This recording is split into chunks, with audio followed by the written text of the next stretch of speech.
नमस्कार दोस्तों, आप संजय कुमार श्रीवास्तव के साथ और मुस्कान इंडिया न्यूज में स्वागत है आपका। आज हम लेके आए हुए हैं सिंह साहब के पास में और बताएंगे सिंह साहब ने सिंह साहब ने कितना संघर्ष किया जीवन में और कितनी मेहनत की। शुरू से जब चले तो दिल्ली में इन्होंने पटरी के ऊपर अपना जीवन गुजारा और पटरी से यानी कि ज़मीन से जुड़े हुए व्यक्ति है और ज़मीन से जुड़कर आगे तक चले और रेडी पटरी वालों का साथ दिया और पीवीसी के मेंबर भी हैं और काफ़ी दबंग व्यक्ति भी रहे अपने जीवन में और काफ़ी मेहनत की और आज बच्चों के साथ एकदम तो ये बात करते हैं सिंह साहब से। सिंह साहब हमारे बीच में बैठे हुए। सिंह साहब बहुत बहुत नमस्कार आपको और हमारी पब्लिक आपको देख रही है, तो एक बार पूरा परिचय बताएं। मेरा नाम सरदार सिंह कोचर है और हम जो है पार्टी से होने के बाद पाकिस्तान से आए थे। 4 साल की उम्र से मैंने नज़ारे देखे हैं। उसके बाद 7 साल की उम्र से मैं पटरी पे ही काम करा, चांदनी चौक के अंदर। जी, चांदनी चौक पर पटरी पे रहे आप? जी, कटरा शर्सी के बाहर लगाता था जी, कटरा शर्सी के बाहर ही गुलासरा जमनलाल की दुकान है, वहीं हम माल सामान रखा करते थे जी। उस समय के जो दुकानदार थे वो भी कोऑपरेशन बहुत कोऑपरेट करते थे पटरी वालों को जी। जो कम थे पटरी वाले। उस समय क्या कि संडे के संडे एक टाइजर कटा करती थी। आपको ध्यान होगा चांदनी चौक पे की जो पटरी है, आज चांदनी चौक में कुछ नहीं है। पहले चांदनी चौक के अलावा दिल्ली में कोई वीकली बाजार नहीं लगा। जी जी, कोई भी वीकली बाजार नहीं लगा करता था। एक ही बाजार ही था जो कि संडे के समय लगता था। लोग उसी में ही जो है हफ्ते की रोटी निकालते थे। कम से कम 1000 लोग बैठते थे। कम से कम चांदनी चौक के लाल किले से लेके और सदर बाजार तक ये सारा बाजार लगता था। उसके बाद जो है ये धीरे धीरे जो है जैसे कि राजनीतिक मसले जब होते हैं, जब बीच में दखलदारी होती है तो फर्क पड़ता ही है। उस समय की तय बाजारियाँ जिन्हें जुड़े लोगों को काटा करती थी, जैसे कि मेरे पास अब भी है। जब संडे के संडे जो हमेशा पक्का बैठते थे उन लोगों की पर्चियाँ काटी थी। टोटल चांदनी चौक के अंदर 45 लोगों की पर्ची जी। बाकी तो जो लगाते ही थे, बाकी जो परमानेंट डेली लगाने वाले थे उनके अंदर तो वो भी पर्ची मेरे पास अभी पड़ी है। उस समय की ज़्यादा किराया भी नहीं था, 16.5 रुपये की पर्ची थी 3 महीने की, कुछ भी नहीं था उस समय। और संडे के अलावा जो जब जितने भी त्यौहार आते थे, हर त्यौहार के ऊपर जाने की तैयारी कटा करती। तैयारी भी उस समय कुछ नहीं था। 1 रुपये की तैयारी की, 1000 2000 रुपये की। और दिवाली दशहरे के अंदर तब 15 दिन की पर्ची कटा करती थी। राखी तक की पर्ची कटा करती, लोग आराम से रोटी कमाते खाते थे। जैसे कि अभी 15 अगस्त आ रहा है, 15 अगस्त की लोग इंतजार किया करते थे कि इंडिपेंडेंस डे है। उस समय आपको मालूम है जो अपना परेड निकला करती थी, परेड इधर से अजमेरी गेट से होती हुई, लालकिला से होती हुई चांदनी चौक में एंटर करती। ध्यान होगा आपको। तो पूरा जो है लोग उस समय इतनी रौनक होती थी कि लोग, हमने भी बेचा उस समय, हमने समय के साथ झंडे भी बेचे हैं। उस 15 अगस्त के झंडे लेकर अपने इंडिपेंडेंस के तिरंगा झंडे बेचे हैं। उस समय जो है वीडियो बहुत हुआ करती, 10 हुआ करता। तो कहने मतलब ये चांदनी चौक की रौनक एक अलग ही थी। अब चांदनी चौक वो नहीं है जो चांदनी चौक हम कहते हैं। चांदनी चौक की रौनक तो ये था कि दोनों तरफ पेड़ थे और बीच में ट्राम चला करती थी आमने सामने दोनों तरफ। और इसका शेड जो था वो उसमें था होली गेट के अंदर, अब भी है। तो वो जो है उस समय तो उसके शासन में लगाया करते थे। उस समय काम जो है लोगों का अच्छा खासा था। लोग यानी कि उतने में खुश थे क्योंकि महंगाई थी नहीं थी, इतनी महंगाई भी नहीं थी। जब हम जॉब की बात आई तो हम जो है जॉब भी वो चांस मिले मेरे को, जॉब मैंने करी नहीं, हमारे ब्रदर ने कर ली। उस समय की जो है अपना जो LDC के पे थी ना, 110 का ग्रेड था, 110 ग्रेड था जो, और टोटल 165 मिला करते थे। उसमें लोग आराम से जीवन व्यतीत करते थे जी जी। यहाँ तक कि मेरा ब्रदर जब जो है जब सर्विस ड्यूटी पे गया तो उसकी 100 रुपये तनख्वाह थी और पुणे में रहता था। उसके बावजूद हमारी फैमिली को जो है 25 रुपया, यानी कि जैसे हमारी पढ़ाई हो गई, हमारी सिस्टर की पढ़ाई, उनके लिए 25 रुपया अलग भेजा करते थे। यानी कि तब भी हम आराम से रहते थे जी। जो महंगाई अब है कभी सुनी भी नहीं थी महंगाई। तो चलो ये बात हो कि इसके पटरी के ऊपर कहने की बात है कि पटरी के ऊपर करते करते कई स्कीमें आ गई। बसाने के लिए इनको। सबसे पहले स्कीम आई इनकी, जो मैंने आपको बताया है, सबसे पहले स्कीम आई थी रेफ्यूजी स्कीम, जिसमें बड़ी बड़ी मार्केटें बन चुकी हैं। सबसे पहली मार्केट थी दिल्ली के अंदर गफ्फार मार्केट। उसके बाद स्कीम दूसरी आई, इंश्योरेंस स्कीम आई। तो उसमें आपने देखा कि लाल किले के सामने न्यू लैप्टन मार्केट है। यहाँ पर पहले क्या है कि बैंड वाले काटे करते थे, जहाँ खोखे हुआ करते थे। जी। नहीं ध्यान आपको? जी। मैं बता दूँ आपको। जी। तो उन लोगों को ये जगह अलाट हुई थी, तो उन लोगों को जो उस समय एक आने की पर्ची कटा करती थी, सिर्फ एक आने। तो उसमें जो मेंबर बना था वो ले गया, उनको गया न्यू लैप्टन मार्केट हो गई। ये सब जो है उस समय की बसाई। उसके बाद आई गार्डगिल स्कीम।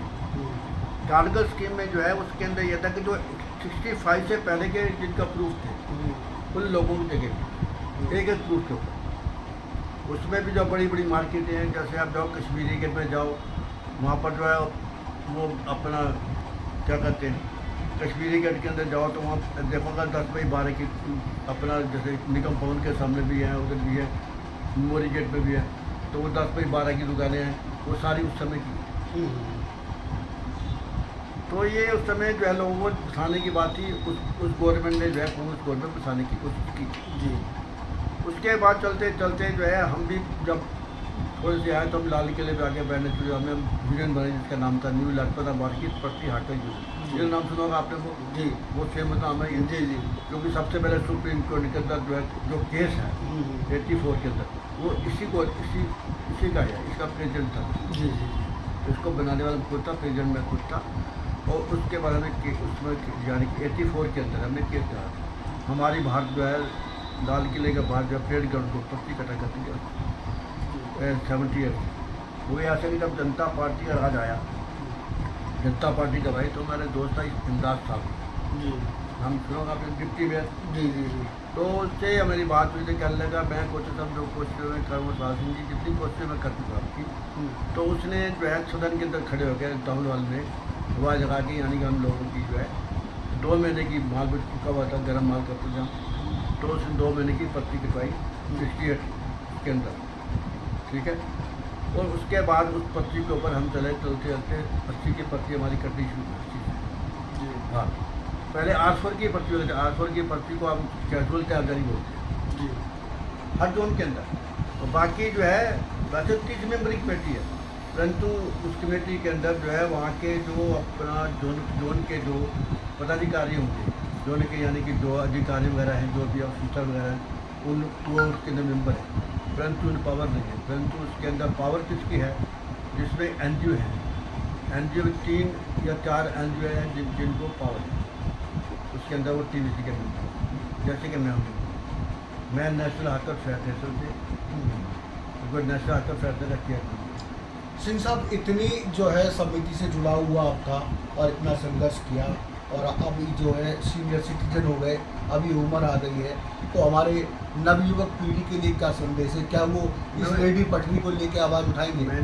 मैंने पीछे बात की थी, मैंने दिल्ली के अंदर जब मेरे पिताजी ने कहा कि लोग दिल्ली के सर की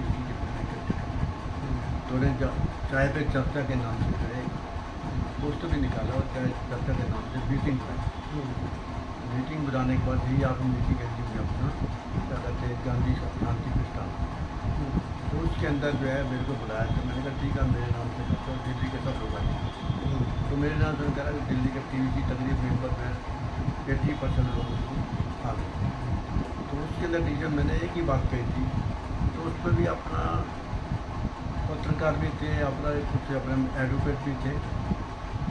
तो उनसे मेरी बात थी, तो कल लगे आप कैसा लगती है? देखो अभी तो इनका TVC का जो मेंटाना की बात है ये चल रही है कि TVC को जो मेंटाना जो सुप्रीम कोर्ट के जो है कॉन्ट्रैक्ट दिया है, इनको मिला नहीं था, उनके लिए ये कोर्ट से जीते भी है, परंतु मेंटाना ये MCD देगी। MCD को अब तय ये कोई ना कोई नया रास्ता निकालेगी इनको। तो ये चाहते हैं कि जितना भी होता है कि करप्शन से जो है कमा सके, क्योंकि इनकी कमाई खत्म हो रही है। जिनकी जब जो है करप्शन से जो हराम की कमाई है उन खत्म होती है तो वह इंसान कुछ भी कर सकता है। तो ये जो MCD है, MCD तो मुश्किल इनका रिकॉर्ड ले लीजिए, और कम से कम 15-16 साल से देखो मैं पार्टी की बुराई नहीं करना चाहता, परंतु पिछले 2007 से लेके अब तक जितनी करप्शन मची है कभी भी नहीं मची एमसीडी की, इससे पहले इतनी नहीं थी।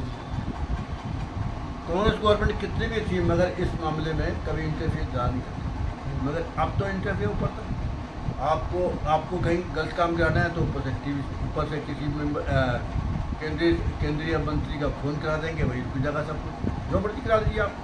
मेरे मामले में आज सही है, मैं नाम नहीं लेना चाहता, मेरे मामले में केंद्रीय मंत्री का हाथ है। मेरी दुकान को सील करा हुआ इस समय। अच्छा। हाँ, कोर्ट में केस चल रहा है। वो इंसान के जो माफिया हैं वो कहीं भी केस लगा सकते हैं। मिनिस्टर को पीछे भी आया था, केस मामले में आया था, उससे पहले भी आया था, 2023 में भी आया था, केस सस्पेंड करिए, मगर वो नहीं रुकते कि कहीं भी केस लगा दे कि पूरा माफिया गैंग है जिसके अंदर एमसीडी के बड़े बड़े कर्मचारी, बड़े बड़े जो है अधिकारी, बड़े बड़े ऊपर तक जो है हेडक्वार्टर तक के लोग सब मिले हुए, यहाँ तक कि कमिश्नर मिला हुआ, कोई भी कमी नहीं करता। यहाँ तक कि उसके अंदर कोर्ट को भी वो धोखा दे रहे थे, कोर्ट भी कुछ नहीं करता। पैसा कहते जी पैसा होना चाहिए, कुछ भी करना, क्योंकि एक कियोस्क जो है कम से कम लगवा दें, कहीं भी अच्छी जगह देखेंगे वो लगा दें कि उनका 90,000 से लेकर 1 लाख रुपये किराया।